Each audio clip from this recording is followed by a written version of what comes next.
All right, let's see if this works here. All right, it says we're live. My gosh, first time ever. Um, I need to see. Let me go. I need to see if people are actually able to see and hear us.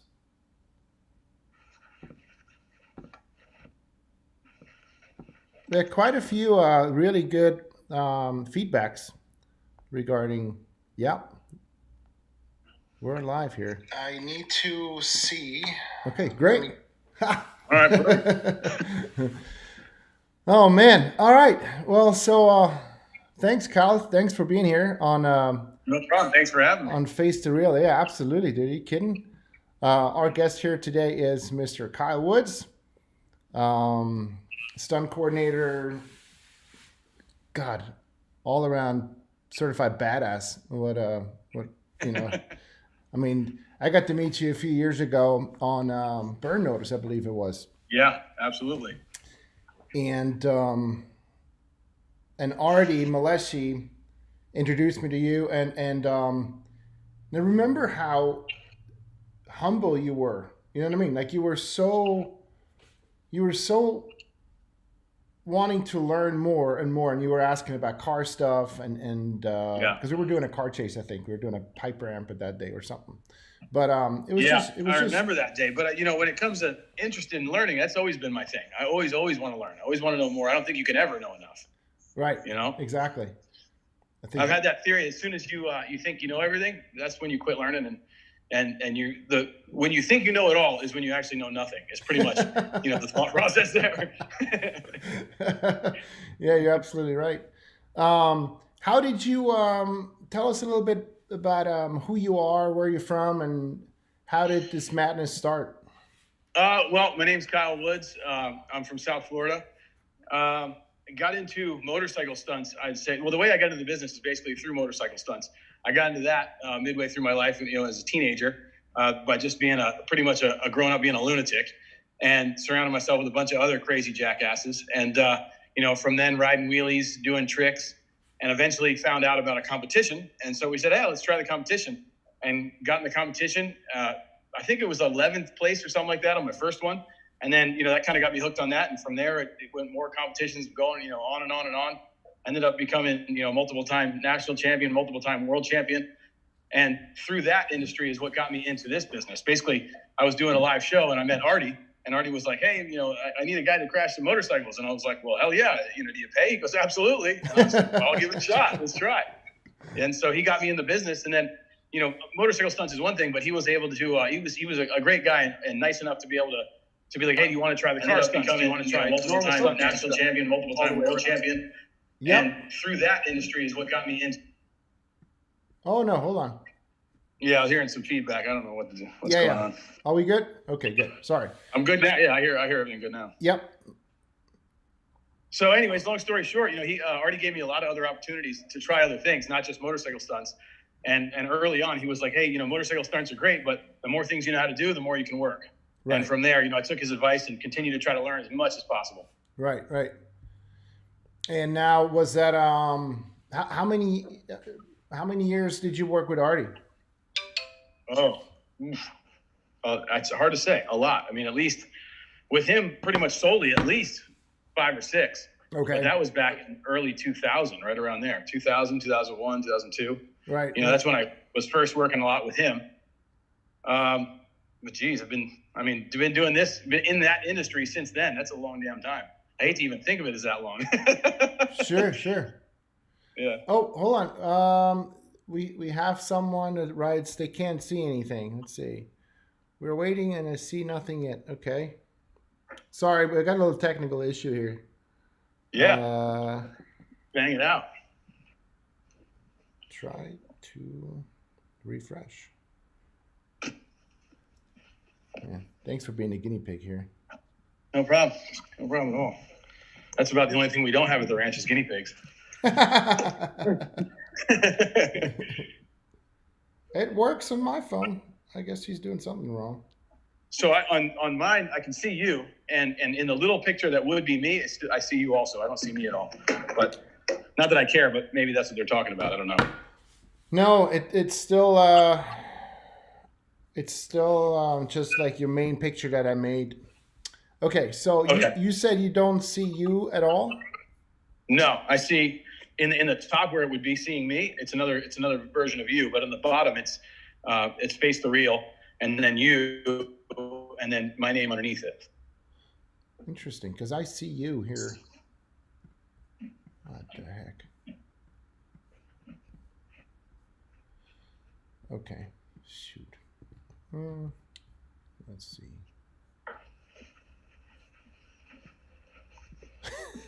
This technology, dude.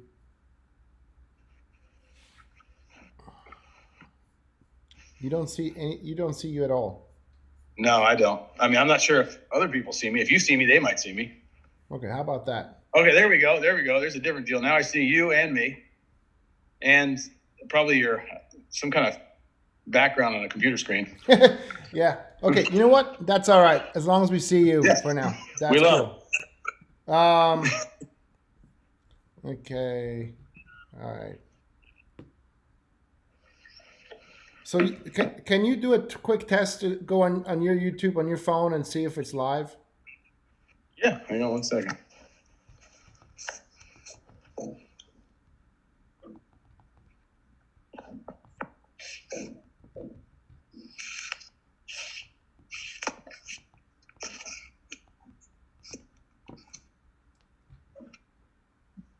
Oh, you're on your phone. That's right, on the computer. Yeah, You got pretty good reception out there. better than I expected because it drops phone calls sometimes. Um, let's see, it's not coming up here. Let me see. I'm going to go again through the. Well, that's just through the Zoom meeting. Yeah. Do you have a YouTube app on your phone? Yeah, I do have the YouTube app. Okay. So I'm on YouTube app. What should I type in now? Just type in "face the real," all one word. Okay.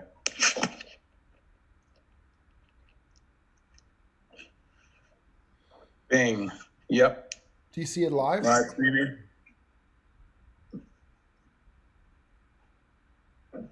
I see it live, but I don't. Again, I see you and I see the background, but I don't see me. But that's probably because mine's off. My camera, I would imagine, is off now. Yeah, yeah. If you exactly, and I scrolled ahead and we see you in there now. So it's Okay. you're on it now. So you see Okay. Cool. yourself now. Hang on one second. Bingo. No. What? Yeah, but it's fine Jesus. as long as they see it. You know. There you go. Yeah, we're back. Yes, I do. I do see me. Okay, cool. Oh, So now we're working. Now it's all happening. yeah. All right. I don't know what the fuck this is. Don't be laughing at me. All right, here we I'm go. laughing with you. It's just Oh one of those man, things. thanks for everyone's patience. Some people still seem to have an issue, but we're just gonna go ahead. Now, right. So, how did you get started with this whole motorcycle madness way back when?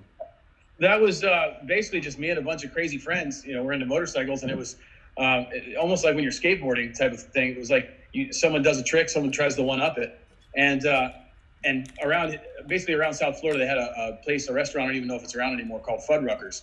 And what that was, it was a place where everybody would meet up on Friday nights, and about 500-600 bikes, something like that, would crowd the parking lot. And Wow. from there, you'd meet up with your groups. And so it would be, groups of guys that do like to do, a bunch of turns, like, drag and knee kind of stuff. Then there'd be drag racers, there'd be high speed racers, stuff like that. So you pick your crowd you like to hang with, and you go off with them for the night. Right, right. And that's Okay. kind of, that's kind of how it all started. And basically, I ended up trying all those things, but liking the guys that do the wheelies and stuff like that the most. Right. And so Okay. from there, it just continued on and on and on, and it just became a big old craziness. Okay. But I mean, back then there wasn't too many people doing what you and others started doing, right? Like, No, gosh. there was hardly anybody doing it, really. I mean, there was, out of all those 500 or 600 people, there was maybe 10 to 15 people doing it. And then little by little, though, you kind of get into that little like cult following type of thing, and then we became to meet other teams or heard of and known about other teams through chat rooms and message boards and stuff like that online, and we'd end up meeting up, and next thing you know, we'd be at competitions. Okay, very cool. How did you Yeah. who came up with the stoppie? That is to me one of the craziest things I've seen people do on It's motorcycles. to be honest, I don't know who came up with it, but it's the Europeans have been doing motorcycle stunts longer than the Americans, and those guys were light years ahead of us for a long, long time. It's now changed a little bit. It's actually kind of flipped, but forever in the beginning they were way ahead of us. So those guys were doing it, but it was the Americans that once we learned how to do it became into a not just doing a stoppie, but a competition of how long and how far can you go with it. Okay, but I mean, and so that kind of changed the game completely when that happened. right. I mean, how do you practice that without wrecking every single time when you're not succeeding? You do wreck. Here's the thing with that. It's like with motorcycle stunts, they're, like in the movie industry, people say, hey, I want to learn how to wheelie, but I don't want to wreck. And I'm like, listen, I can teach you how to wheelie, but really to get good at it, you are going to wreck. And the reason why that happens is because you have to figure out where the limit is. Right. And you got to be able to go right to the limit. And the only way to know where that limit is by pushing it and flipping over. Yep. Okay. Well, I just lost you there. You there? So yep. What I would do is back into the stoppies, I would roll stoppies up to. Let me get to a better. Let me try to get to a better spot where I have a little better signal. Okay. How about that? So far, so good. Anyways, what I would do is back in the day, I'd practice the crashing side of it. So I would roll my stoppies up to like a curb, and on the other side there'd be grass. And so I'd intentionally flip the stoppie over right there in the grass, so at least I could fall in the grass and figure out your technique for tucking and rolling, and not just falling yourself, but also getting out of the way of the bike because the bike's coming. Yep. And a lot of people used to break their backs on stoppies because instinctively when the bike's flipping over, you jump forward. But the problem is the bike's coming. You have no choice. So The only way to safely get out of the way is jump diagonal a little bit to the side. So the bike might hit your legs, but who cares? You'll be all right. Right. That's crazy. Yeah. Hey, so how? After you started in the motion picture industry, really quickly you worked your way up to become one of the top-notch stunt coordinators. Coordinating some of the biggest movies that are being made at the moment, which is really insane to see you doing this step from coming from the motorcycle world into the stunt world, and then just moving on and exploding literally. I kind of like to show the people some of your work. Oh yeah, absolutely. Yeah. Okay. Go. Let me see if I can figure that out. But we'll go there. Here.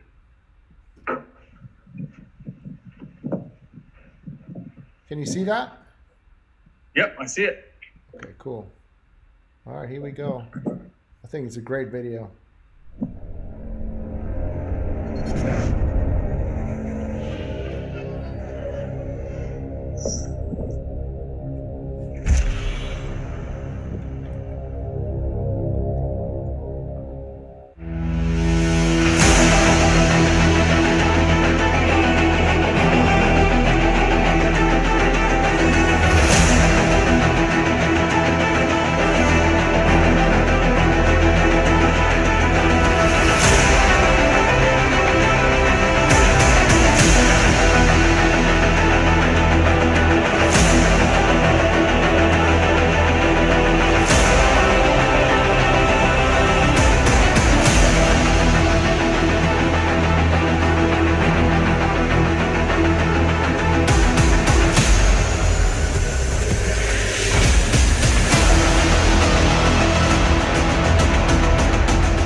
Badass, right?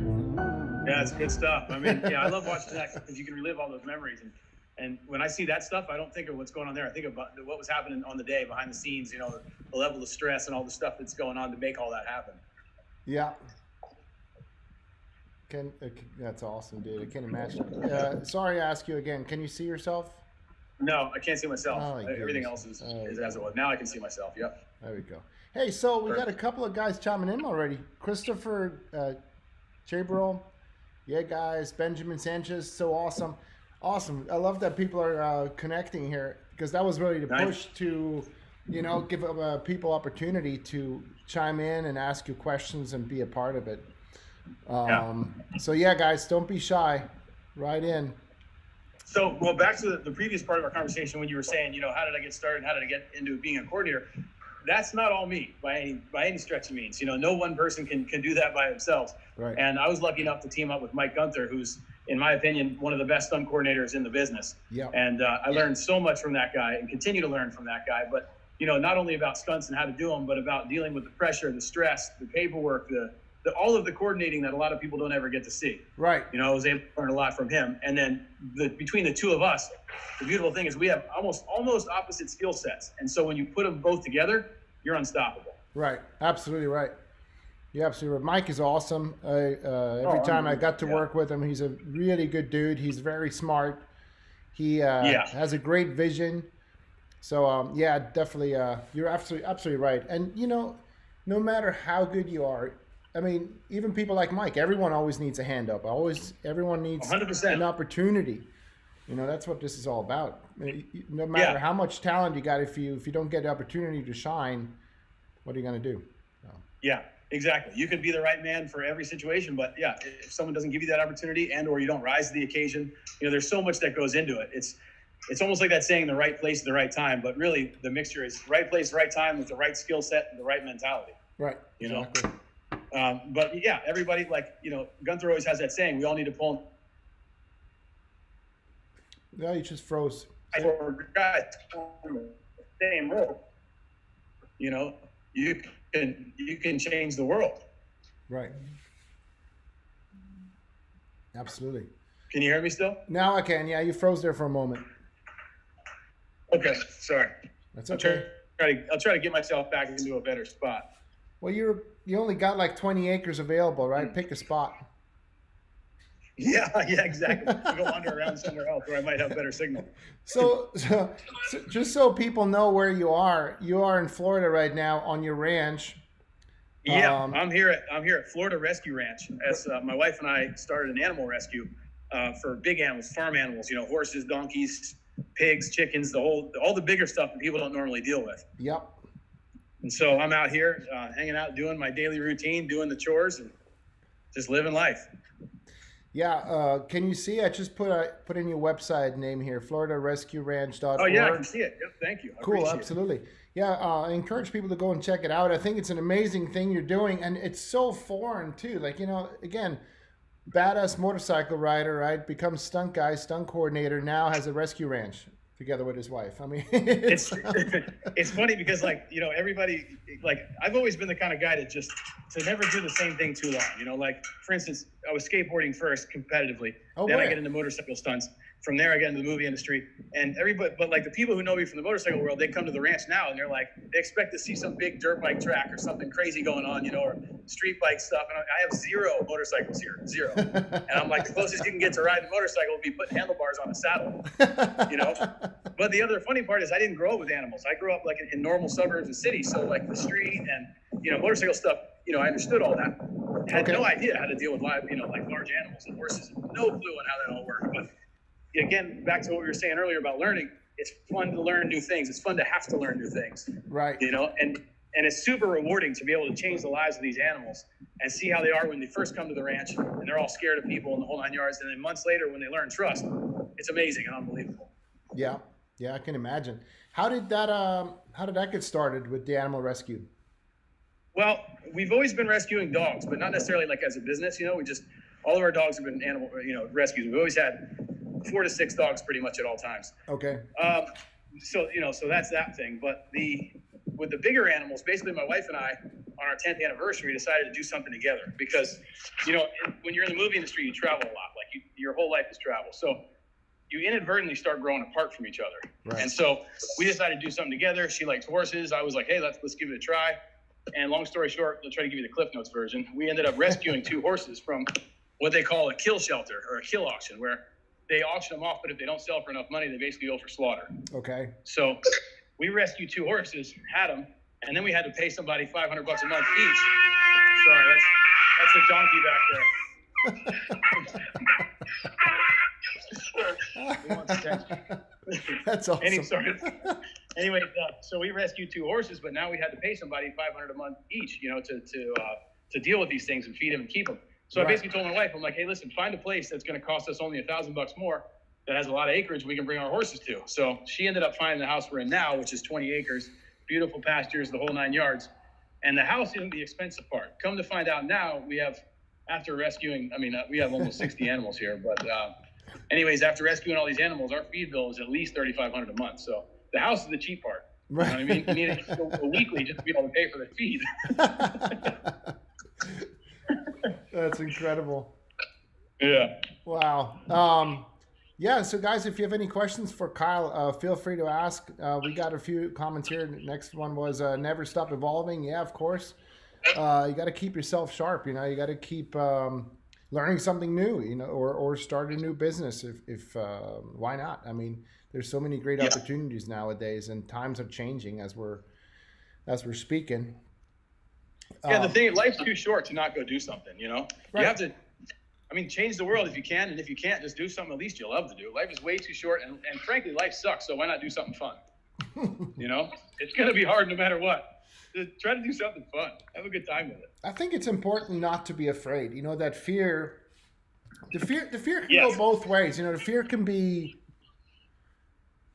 kind of a good thing because it helps me to get it going. When someone tells me you can't do it, I'm going to show them I'm going to do it. Right? Yeah.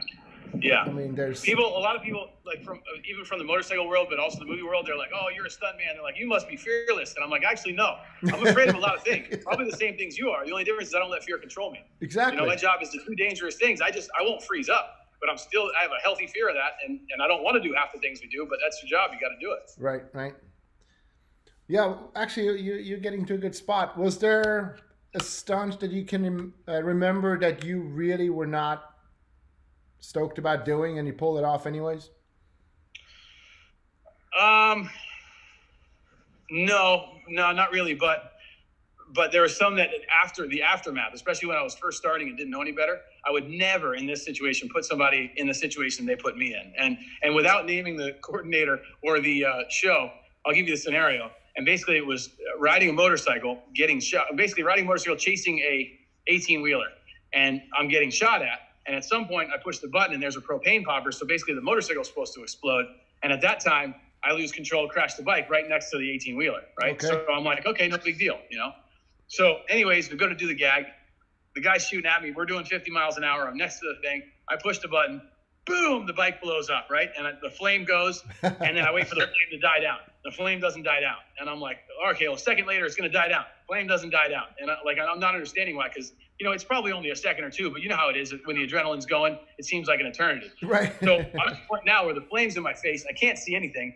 All of a sudden, I feel a bump on my side and realize that's the side of the 18-wheeler, because since I can't see it, drifted into it. So bang, I hit the 18-wheeler. Oh, crap. So I swerve a little bit to the other side, hit the brake, and pull the bike down and low side it, just hoping that I don't get run over by the thing. Right. What happened was the reason why the flame didn't just go away is what I found out later was the effects guys put the propane popper right in front of the fuel line. So the propane popper blew the fuel line for the motorcycle, and it was raw fuel all over me. Oh, crap.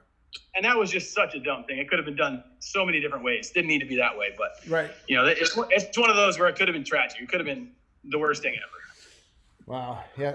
Fuel on your body or on your suits is hard to put out. Even if you bring a blanket and it goes out completely, sometimes they come right back. Yeah, that's gnarly.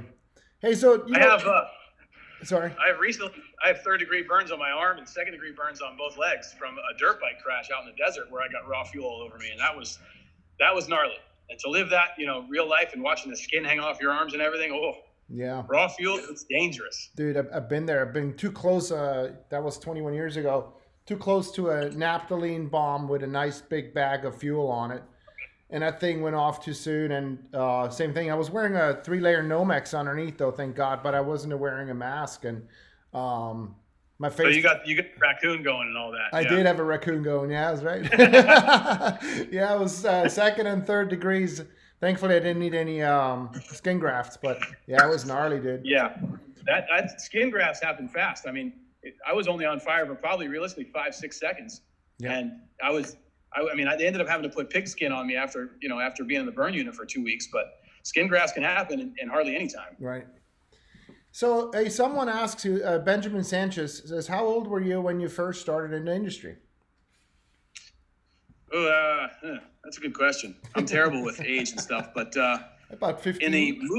In the movie industry, I would say in my mid-20s, probably. Yeah. Right around there. But I had already been doing the motorcycle stunts since I was probably 17. Okay. And I would say doing motorcycle stunts and performing and stuff like that, it would be motorcycle competitions, but then also we would do performances like at monster truck shows and stuff like that. Oh, right. And all of those things kind of really, they really helped me in the movie industry because I was a lot more used to dealing with the crowds, dealing with, a timeline where you had to be doing something right then and there. And, okay. So when you get to the movie industry and they start saying things like, okay, you got to go on action.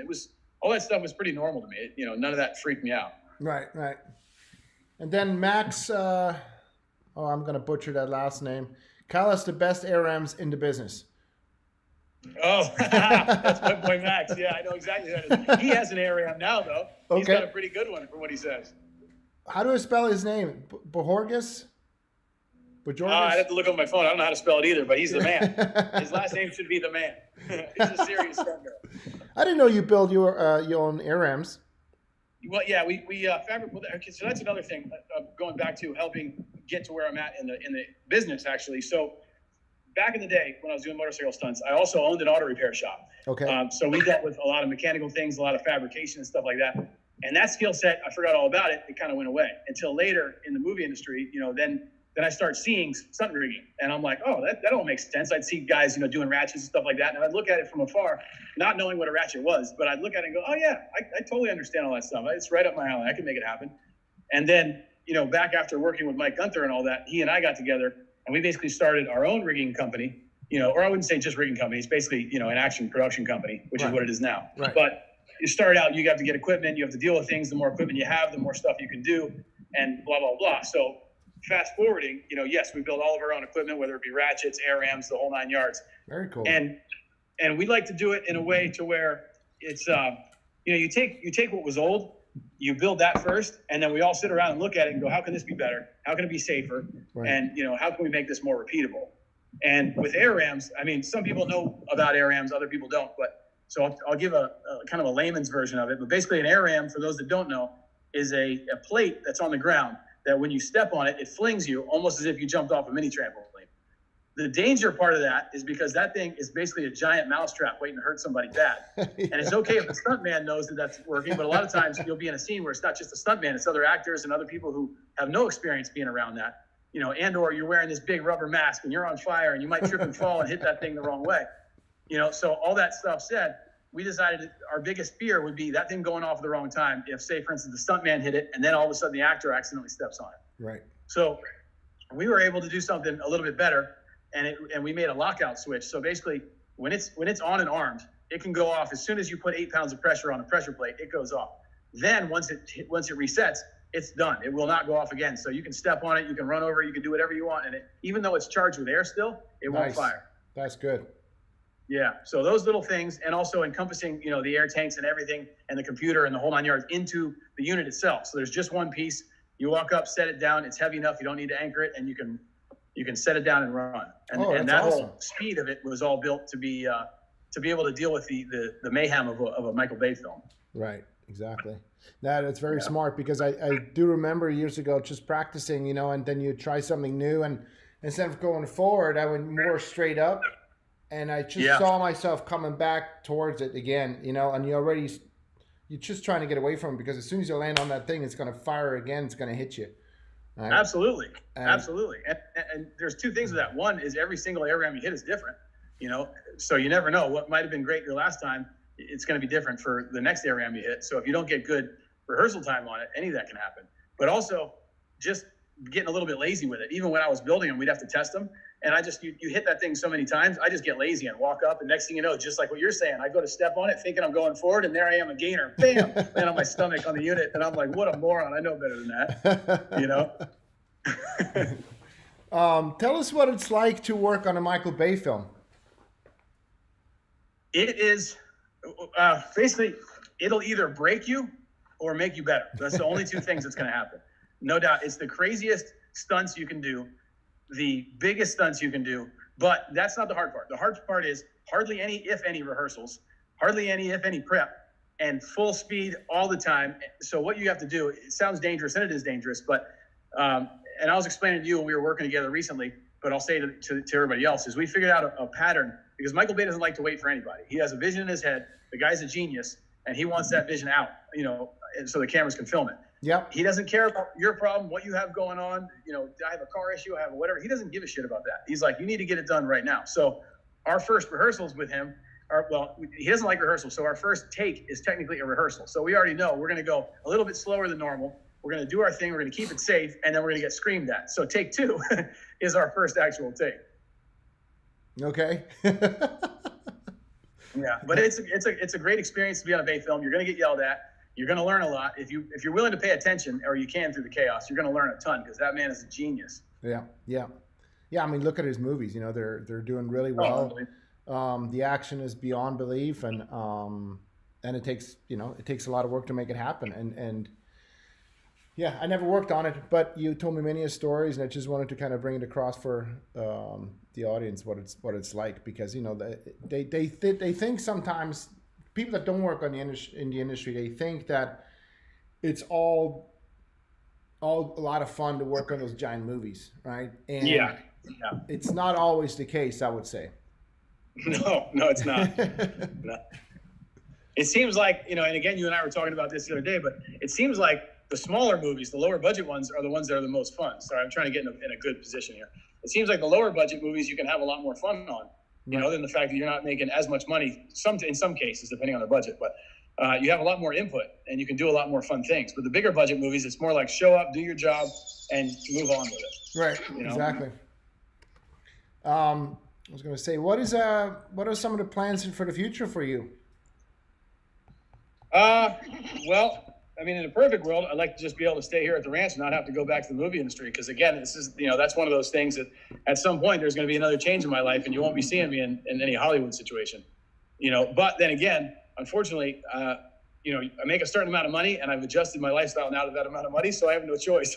I'm now a slave and have to do that to pay for everything else, So until I figure that side out, you'll be seeing me for a while still in the movie industry. Stunt coordinating, you'll see a lot of that, but I got to be honest, I don't love that. That's not a passion of mine by any means. It's a lot more stressful than people might think, because, I might have a certain skill set, and by no means am I better than anybody, because most of the stunt people we hire are way better than me, but I might have a certain skill set, and I might say, okay, we're going to coordinate this stunt, and the guy's going to run and jump off this and fall off of that. In my head, it makes perfect sense. I know I can do it. The guy you hire might not be able to do it at all. So then again, that old thing that you thought was so easy becomes a big nightmare, and that's a daily worry and a daily occurrence, basically. So it's a big stress. It's kind of, you're always relying on other people and their word and what they can and can't do, which is one reason, and the main reason why you'll see a lot of the same people working for everybody all the time, because the coordinator needs to know he can rely on that person. What's your skill set? And it doesn't even mean that you have to be the best. It just means I need to know what you can do and know you can do it every time. Exactly. Yeah. I mean, there's a certain familiarity. Family you're creating with your stunt crew that you can completely blindly trust in case of an emergency, or especially when you're on that quick pace. Is hey, you know what? I need you to go get in this car. I need to make that happen, and you just know it's going to happen. 100%. Yeah. You need to know their egos are in check, and they're going to be doing exactly what you need them to do when you want it done. I got a little surprise for you. What is it? Stand by. There we go. See if that works. Who's that? Oh shit! Is that Joe? Yeah. What's up? Is audio working? What's up, buddy? What's going on, dude? You and I are great as hell. What's going on over here? This is what's happening. At least you have Michael Bay to blame for it. Yeah, exactly. Blast from the past, man. Happening, buddy? How's life on the ranch? I love life on the ranch, man. You can't beat it. It's just you got to, unfortunately, go somewhere else to pay for it, But life on the ranch is great. That's awesome, man. How are you? I'm good, dude. Good. It's great to see you. You what too, is that? Is that a 57 behind you? Well, 56. Nice, dude. It's one of those dreams realized. So if I figured I'd put it in the background and also get some quiet space here so that I could actually talk without the kid tearing at my leg. Hey, so just for the people that don't know who those two guys are, so we have Kyle Woods and Joe Dryden, and those guys known each other for, gosh, how long now, and been touring the world doing motorcycle shows. I mean, unfortunately, over 20 years, 25 or so, maybe even a little longer. It's crazy to say that. It's a long damn time. It's crazier to see that beard, buddy. This is toned down too. It was a lot longer, but then when you have to start wearing the masks and everything, it doesn't work with the beard, you know?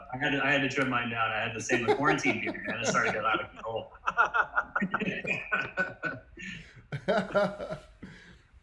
Oh man. Well, good. I think Oliver kind of told me that this was going on, so I figured I'd drop in and just say hello, see how you're doing. Hadn't seen you since Bad Boys, I think, which was brief. Yeah, you're right. Bad Boys, yeah. And everything shortly after that shut down, which is a fiasco, but it looks like we're coming back a little bit. Seems like it. I've been working a little bit here and there the last few weeks, so it's things are starting to trickle back in, which is good. But yeah. I'll tell you what's kind of going to be a strange thing though is it now seems like everything's going to switch over to streaming media. You know, so like the contracts are probably going to be a little different. They're definitely not going to want to pay top dollar for people anymore because they're not going to be getting those big blockbuster releases. You know, and that's a lot of talk we've all been having. It's a worry. You know, there is going to be projects going on, but it's going to be different. It's going to be shot different and ran different.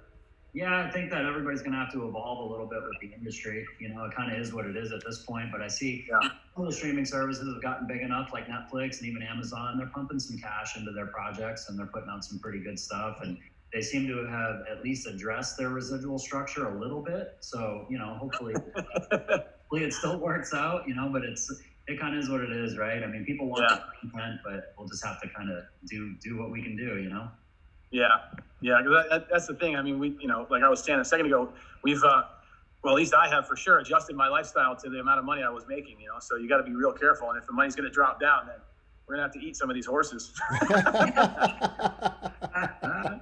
Oh, man. Hey, so we got Benjamin Sanchez here asking the best tips you can give newer stunt people to put their name out during this time since we can't hustle now. I would say the only thing to do that would make a lot of sense to me would be demo reel stuff. That's, you know, and getting your demo reel out to people, having them see it. There's a lot of people, the demo reel thing, again, it's an opinion. So my opinion's different than some other people's. For me, I don't give a shit what the demo reel is. I don't care if you're in your backyard. If what you're doing is awesome, then I'm into it. Other people say, well, if it's not shot on a movie, then I don't want to see it. To me, I don't believe in that because the reality is when you go to a movie set, you're already told what you're going to do. It's not your idea. It's not some awesome stunt that you thought of. But if you make your own thing, you know, whether it's at a track or your house or whatever, you know, any kind of parkour thing in the gym, that's the stuff I like to see. So now's the time where you can do that in your own home field, your own advantage, come up with some great stuff. Doesn't necessarily, in my opinion, have to be anything to do with movies as long as, you know, stunts you would normally type, you know, the kind of stuff you'd be doing in a movie. Then to me, this is a great time to get that out.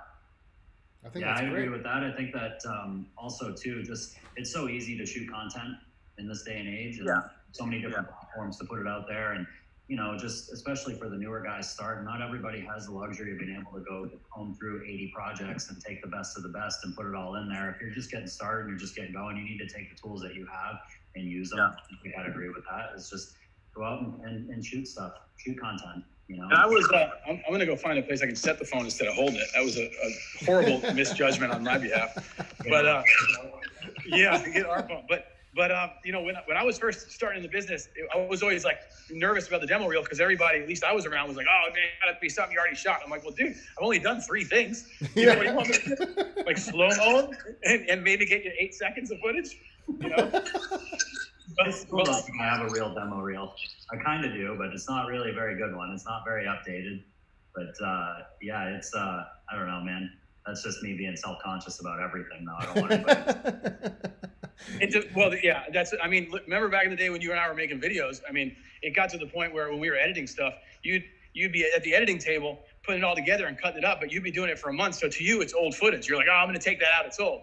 And I'd have to remind, you know, myself, but also I remember reminding you, like, "Hey, dude, it's old to you, but nobody else has seen it in the world, you know? So like, you just got to put it out there and get it out and let it go." Yeah, it's true. It's true for sure.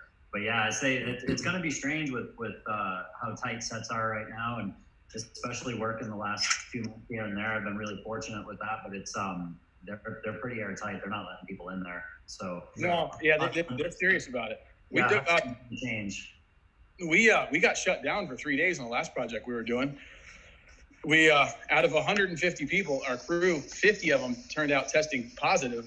They quarantined them all, put them in this wing of a hotel, locked everybody in there while they retested 3 more tests, and they all came back false. Oh, so it was a false. Ended up shutting us down for 3 days, dude. It was horrible. I think that almost every production here in New Orleans has shut down already on some level, either for a false alarm and or for the real thing. But yeah, I'm starting to feel like a minority. Have you had the vid yet, Kyle?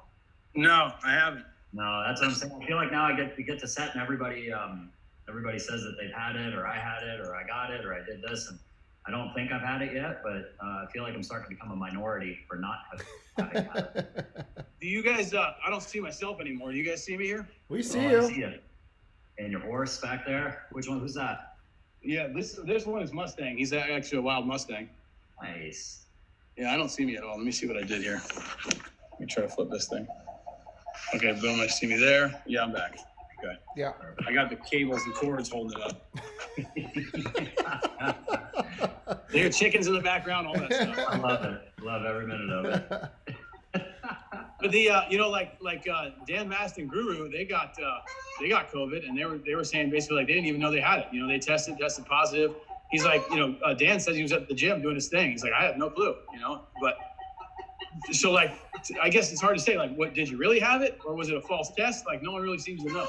That seems to be a thing. That's what the last 3 people that I talked to that had it said the exact same thing. They said they wouldn't have known had they not been at work testing for it. Right. So, who knows, man? I mean, the reality is everybody's going to get it at some point. This thing's not going away, dude. Everybody's getting it, That's the way I see it. Oliver, no corona for you? Do what?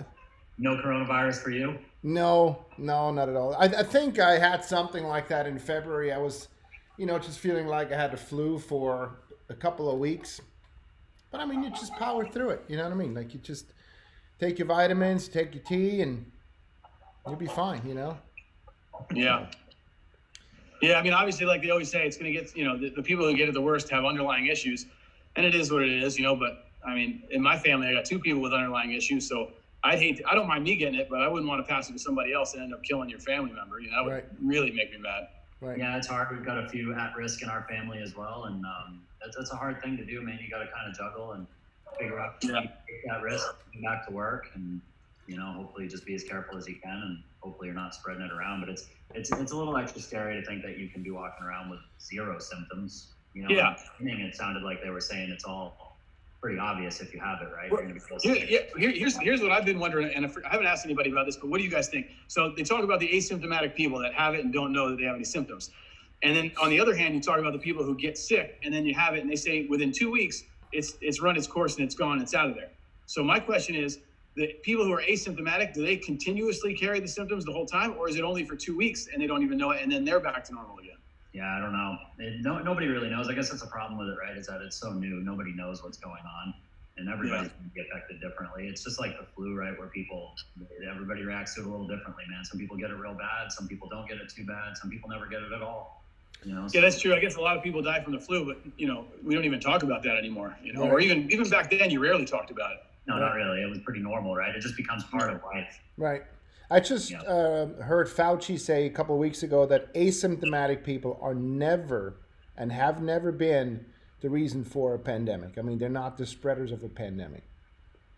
But then a week later, he changed his mind. So they're changing info a lot. It's crazy. It's nuts, dude. Hey, so while I got you guys here, and I know I heard the stories before, but I really want to share some of you guys' stories when you toured the world. Especially one that Kyle reminded me of the other week. You locked some rental car. You gotta tell the pranks, man. They're fun. So, we can't say where we COVID. So we were doing motorcycle stunts. We were doing a tour. We were in, I think we were in Saipan on that one, and we had rental cars. So there was 3 teams with us, 2 or 3 teams. Yeah, 3 teams. And so Joe and I were one team. There was these 2 other brothers that were another team, and then another guy and his girl that were a team. Long story short, we start pranking each other, right? Well, it escalates every time, starts getting out of hand. How did it Next thing you start? know, what's that? How did it start? I think I have a bunch to of feel like, jackasses. I have to feel like the kickoff was them taking all 4 tires off our rental. Right? Aaron and Jacob took all 4 tires off the rental car and put it on the ground.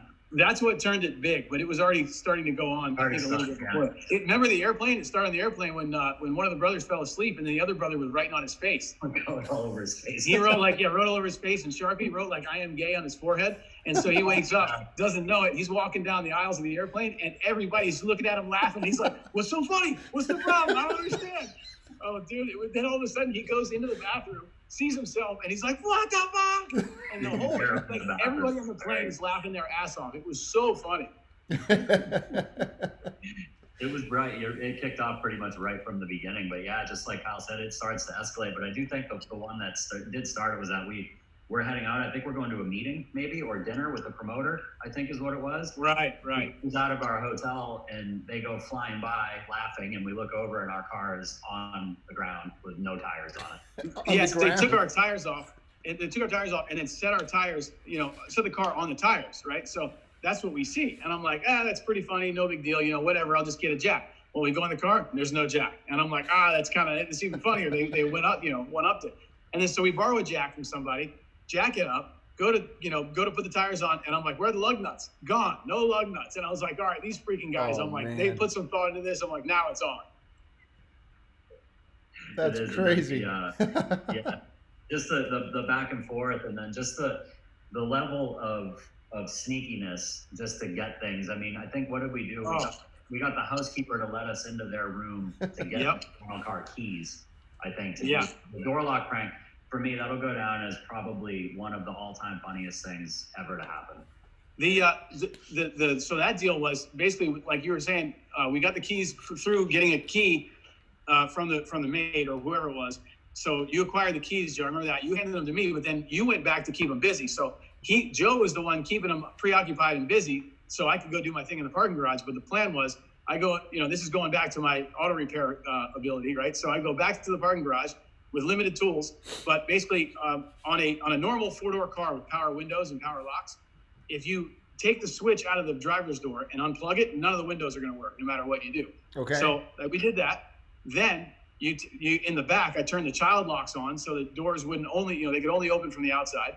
And then in the front, I took the door panels off and disconnected the linkage so you can get in from the outside, but when you do the door handle on the inside, you can't get out. Then I turned the heater on full heat and I disconnected the wire on the back so they couldn't turn that off. So those guys get in there.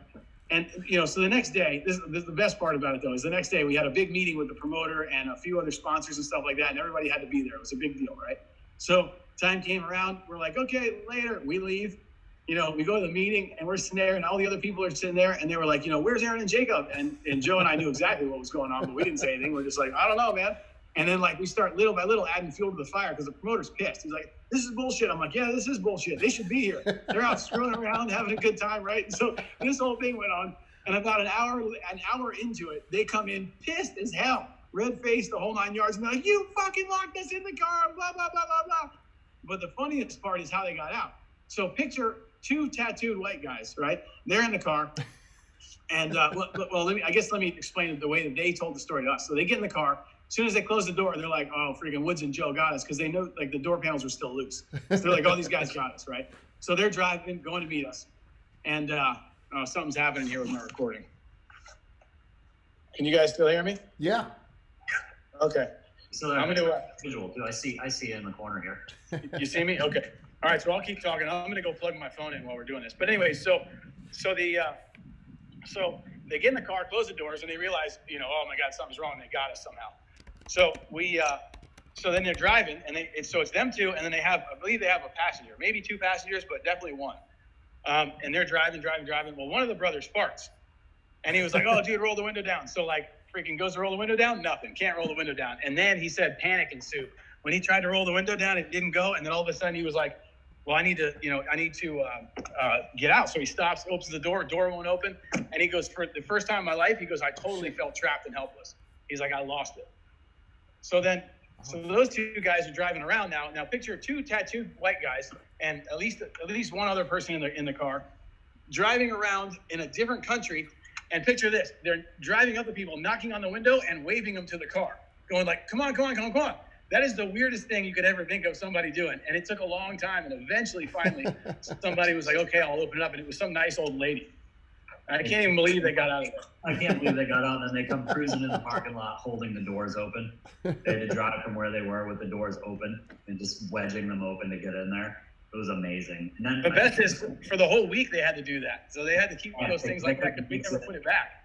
They couldn't fix it. That car got returned to the rental car place that way. I know, and the great thing is the rental car guy must have got in there and totally got stuck in there because nobody told him anything.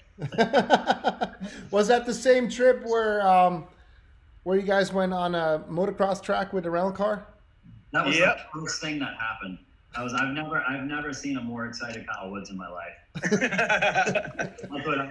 that trip to get there was like 24 hours of travel because they weren't booking anything nice for us as far as flights and. Oh no, we were pretty much on a chicken coop for layovers, and I can't sleep on planes. I still can't, and it's not. I just can't do it, man. I'm a light sleeper. It doesn't work for me. So like I was pretty much up for 24 hours, man. And like when we got there, I was ready to take a nap, man. I passed out, and that's what Kyle goes to get the rental car, and then comes back in, and he comes in more excited than I've ever seen him in my life. And he's like, "Wake up, wake up, wake up!" And I'm like, "Oh, what is going on?" And he's like, "Dude, we found a motocross track." Okay, I'm like, "We have dirt bikes?" And he's like, "Nope, we're taking the rental cars." And then for hours, man, we shredded those things. They barely made it back in. Oh, we were hitting doubles and triples. I mean, we were going for it. Yeah, everything those little Mitsubishi Outlanders would take is what we were going for. Hey, Oliver, I can't see anything on the screen. I see Joe, but I don't see anything else. Do you have anything going on, or is it me? Yeah, I'm checking this screen right now. It's all good. All three of us are on there. It's all white on my end too. I can see the three of you guys, but the whole screen's white. Look at you guys are right there. Oh, all right. Well, yeah, keep it rolling. I would say. Hey, this is all new. I told Kyle earlier, it's like, I'm working out the bugs here. I'm all by myself figuring this crap out. I literally did a little YouTube university like 20 minutes before we started this. So I had to figure it out. Yeah. Do what? They don't have computers in Switzerland? I'm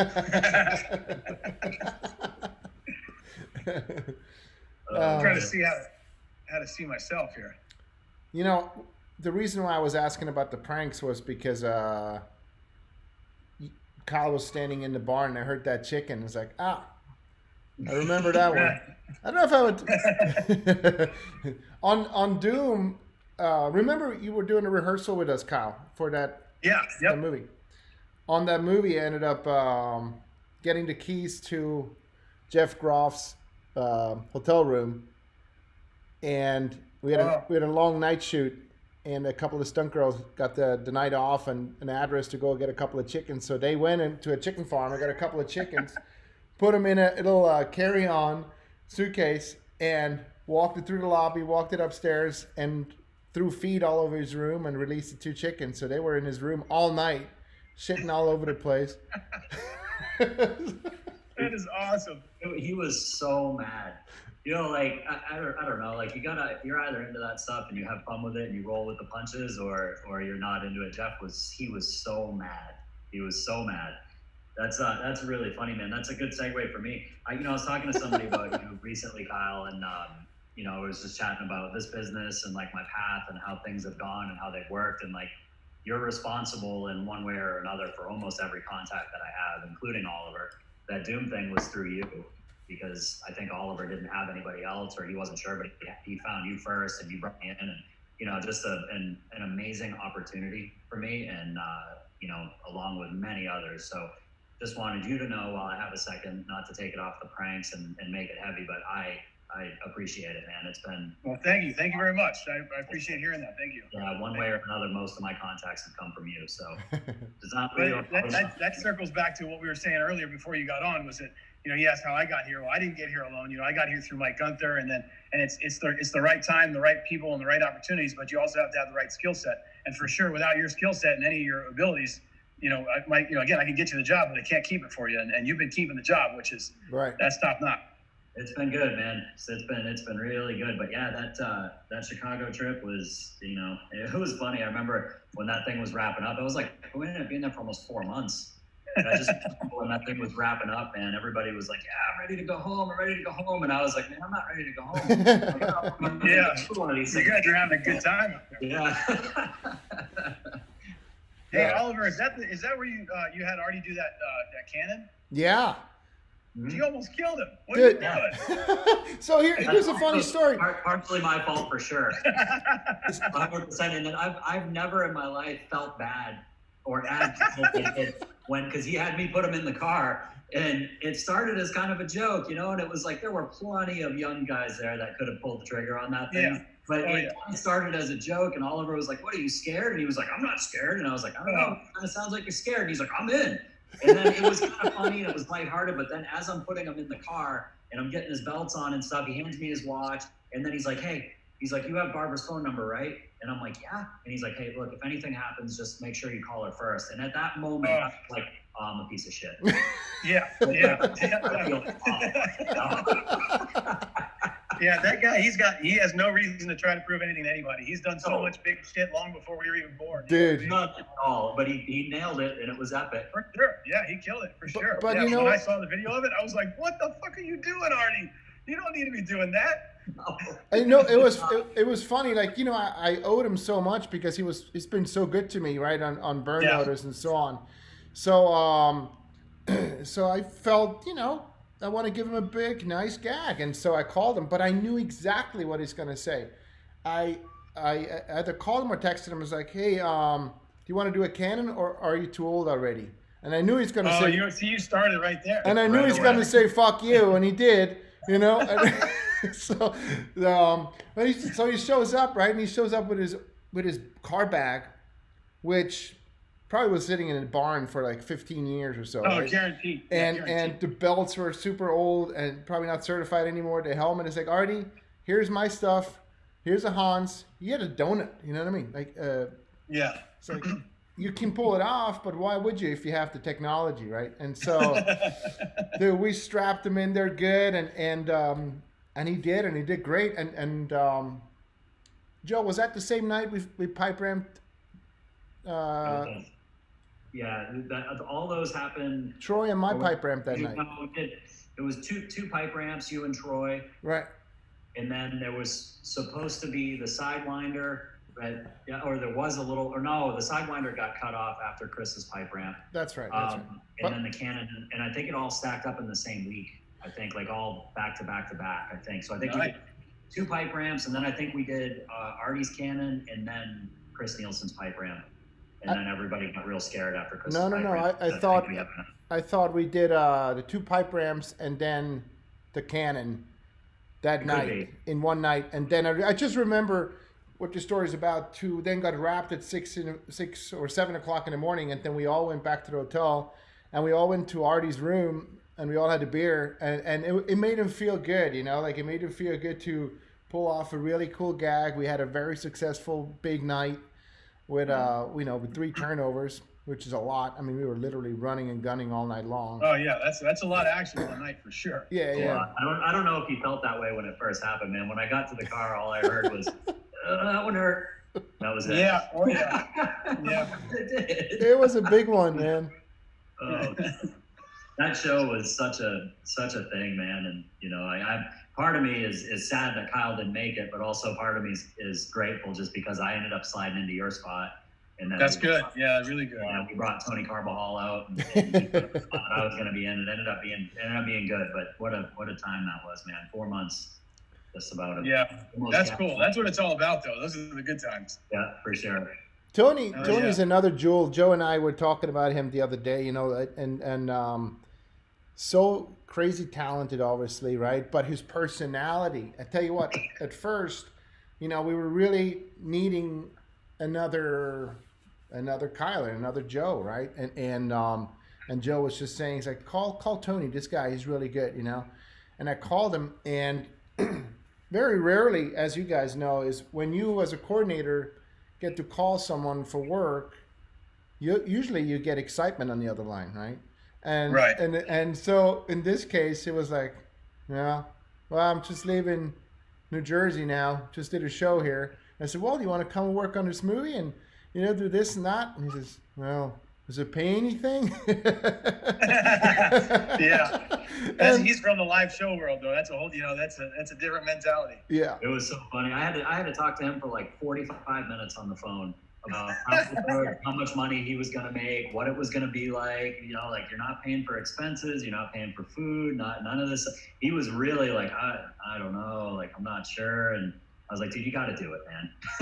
Yeah, because I guess up until then, living in the live show world, like that's all foreign to you. Like you pretty much, if someone's like, hey, come out for 4 months, you're getting scammed somehow, guaranteed. That's what it feels like, yep, for sure.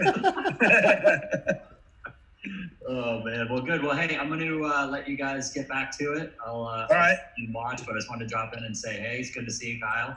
Thanks, Joe. It's great to see you, bro. We'll see you a whole bunch as it is, but we'll talk soon anyway. And all right, enjoy the rest of the day, and good luck with the ranch, buddy. Thanks, bro. I appreciate it. All right, man. Talk to you guys. thanks, Joe. Yeah. Bye. Yeah, he's a good dude. He really is. Good guy.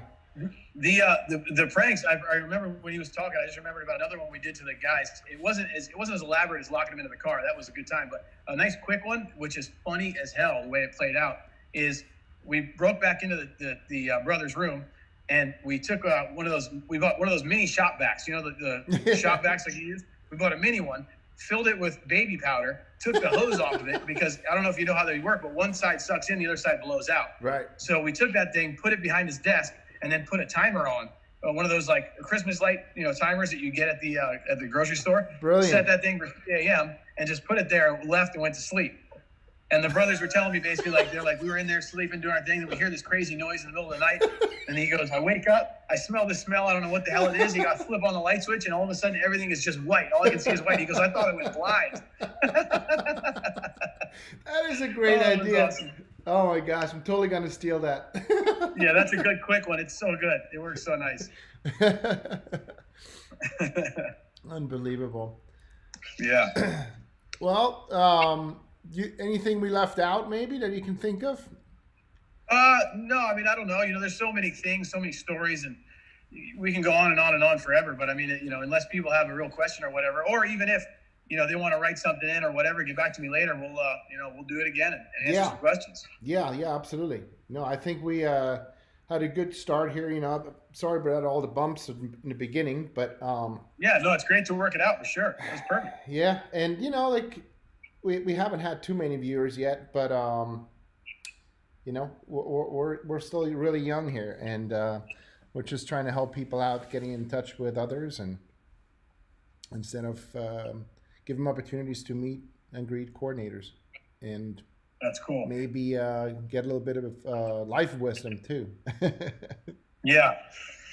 I mean, one note that I can say is that there's old school coordinators and there's new school coordinators. Gunther and myself were definitely more of the new school coordinators, and we didn't come up in this business because of nepotism or nobody gave us the job or anything like that. So we've always kind of had to work our way up the hard way, and for that reason, we're always, as coordinators, always open to new guys, new talent, new things. And you always want to try the thing out. Now, back to what I said before, we wouldn't take a new guy that we don't know and give him a hot spot, because you don't want to give him the ability, you don't want to put him in a position where he could, overstate his abilities and then get you in a bad position. But we do love to give new guys, if they say they hustle. I have this list when people actually hustle set. I write their names down and their phone number down, and eventually I go down the list for ND spots and I call them and I'm like, hey, let's just get to know this guy. Give him a daily, give him a whatever. And out of 20 people, you might find one or two guys that are just phenomenal. Like for instance, Max. Max is a phenomenal stunt guy. Right. And we didn't know him hardly at all, but he ended up coming on a different show that we were producing, another low budget deal we were actually doing. And he is a rock star stunt man. So he's a diamond basically. We would never have found before, but he's willing to come out and do his thing. And it's guys like that, the new school talent that you need to be getting to know and have an avenue in some way, shape, or form of getting to know them. We're totally open to it. Some of the old school guys, they're not, but hey, hope right. Thankfully, eventually they're going to be dying out anyway. Yeah, it's a new generation, like you say. It's a new way of making movies, a new way of it's evolving, anything. Hey, Benjamin Sanchez is asking best way to contact you, Kyle. Best way to contact me is email. It's Kyle at 5150action.com. Okay, cool. Yeah, that's the best way. Any farmhands needed? Always. Always. Yeah. Hit him up. Yeah. That's We got nice. room. We always need people. Yeah. I know that last I was talking to Max about stuff, he was talking about getting a trick saddle and starting to do, horse tricks and whatnot. Yeah. And listen, between horse stunts and air rams, Max is absolutely insane, out of his mind. Because I told him a while back, I go, dude, be careful what you become known as. Right. Becoming known as an air ram guy is a painful way to freaking live. But he's still young. His body works great. He can he can hit the ground harder than anybody I've seen in a long time. So he's going to have a long career ahead of him, without a doubt. How old is he? That's a good question. I'd say mid-20s, early, like late 20s, early 30s, maybe. Okay. Yeah. Yeah. You can Solid, dude. You Just can freaking still take a solid guy. beating. Yeah. You and I are still young. I mean, I still enjoy performing. Do you? No, I don't. I really don't. You And I don't? think that half of it is from performing my whole life in motorcycle stunts. Right. I just got over it. I was just done with Sure. it. So and I also here's the other thing too. And you and I had talked about it when we were working, but I'll touch base back on it again now. When I was a motorcycle stunt guy, when that was what I did, Right. It was all about me, and I was always self-promoting and selling myself to sponsors and blah blah blah. And that was my whole life for a long time. And I made money, but I didn't kill it. And even when I was, the number one in the world at one point, I was awesome, but I was barely paying my bills. There was times I had to sell my bikes in order to pay my rent, and that's just a ridiculous way to live. But then I finally made this transition when I started working with Gunther, and I, instead of just being a stuntman going out and do things, he explained it to me more like, hey, I need a right-hand guy who's more like a multi-tool, not just good at one thing. You need to be, instead of great at one thing, which you are with motorcycle stunts, he goes, I need you to be good at everything. Yeah. And he's like, so, and if you're not good at it, just know you're not good at it and don't put yourself in that situation. Right. And so I became his right-hand man and became more of like the Swiss Army knife. And that, to me, is something that I need to see more young guys be able to do that nowadays. Right. Because everybody's really good at one thing, but they need to be multifaceted so they can work more, so we can rely on them more in the whole 9 yards. Yeah. Sorry, I sidestepped a little bit, but where I was going with that, and the whole idea of that conversation really quickly was, at one point it was all about me. When I finally switched, became more of a multi-tool, and it was more about, I'm going to use my skill set to help someone else, get higher in life. That's where my career really made a big transfer. Yes. And I really started to do more things, make more money, be more open-minded, and I just had a completely different vision on this business and how it is. At that time, I wanted to be more behind the scenes and definitely not on camera, because I have more of the ability to get more done behind the scenes than I would be in front of the camera. Right. Yeah. And I feel like it's more fulfilling to see someone you're mentoring to succeed. I have 100%. I had Absolutely. that pleasure now too a few times to give other Swiss guys, actually. Urs is one of them. I got him the foot into door in Switzerland in the stunt industry. Then he came out to the States, and I was able to connect him with a few people. But again, like you told Joe earlier, right? Like, he thanked you for a lot of introductions, for a lot of opportunities, but he's going to have to keep the show going, and he did. Yeah, exactly. And Because he has the right skill set, the right mentality, Right. and all that has to come into play. And to see that, you make a connection, that you help someone with a connection, but then they take it a whole nother level and they're succeeding and they continue to do so. Like Tony as an example. Tony wasn't in the film industry at all, really, Right. till Doom, and now he's doing great, and to see that, just that makes me happy. That's cool. Yeah, and now Tony, I've known of him forever, for a long time, because we were in the same industry, but never had met him at all until we were shooting a commercial for Sony, I believe it was, and we needed another stunt guy, and we were hiring one of the guys we usually use. Well, he got injured, had to do something else, and he referred Tony, and I was like, oh yeah, absolutely, let's get Tony. And it was funny because many years later, I ended up being able to work with him, in that capacity, and we were kind of having a giggle about it, because it's like we've known each other and known of each other and all of our friends are all good friends, except the fact that we just never even met each other. Right. Yeah. But he's a good guy. He did a great job for us, and just a great all-around guy. All-around guy. He's quiet. He does a good job, Yeah. And he's fun to be with. He's a good guy. Yeah. Well, good, man. get back to your chickens and to your horses and to your We're gonna feed camel. some And horses. Probably ride a couple horses a little later today, and it's going to be a good time. That's awesome. Well, thank you Yeah. again for doing this, man. Thanks for taking your time. No problem. Thanks for having me on. I really appreciate it. It was great to see Joe. Thank you for that. I appreciate it. Yeah, you guys, you guys have a long history, and you guys are both solid dudes. Not just in, not just, not just in professional matter, but also you just are good people. You're good family people. You have a good heart, and I'm blessed and fortunate to have you guys in my life. So it's Well, thank you for saying that. Absolutely. And on that note, I mean, obviously I'm not going to name any names, but there's weird egos we have to deal with in this business, and there's a lot of people who become cocky and not really good people in general in this business, and it really throws me off, especially when you're a stunt guy, on how come you can get so egotistical and arrogant about being a stunt guy. Because think about this scenario. If you're a stunt double, you are pretending to be a guy who is pretending to be a guy in a story that never happened in the first place. So how the hell can you get an ego about that at all? All you're doing is playing pretend in a sandbox, but you're not even doing it. You're pretending to play pretend in a sandbox. Yeah. There should be no egos in this business. It should just be fun. Yeah. Unfortunately, it's but it's not just in our industry. That's just personalities. And no, absolutely. I think any industry that makes a lot of money, there's going to be egos and backstabbing, and it's unfortunate because it doesn't have to be that way, but it is. We just have to navigate through it. Yeah, absolutely. Good, buddy. Hey, all right. Again, thank you so much. People can reach you on Kyle at 5150action.com. That's it. That's the one. Okay, very good. Thank you. Thank you, everybody, for chiming in. We'll do this again. Maybe leave a comment here or on Instagram, which is the most active account, and let us know who you would like again, or if you'd like Kyle again, what you guys would like to talk about. And thanks for all your support. We appreciate it. Perfect. Thank you very much, Oliver. Hey, thank you, buddy. Have a good one. Thank you. Thanks. Bye-bye. Bye-bye.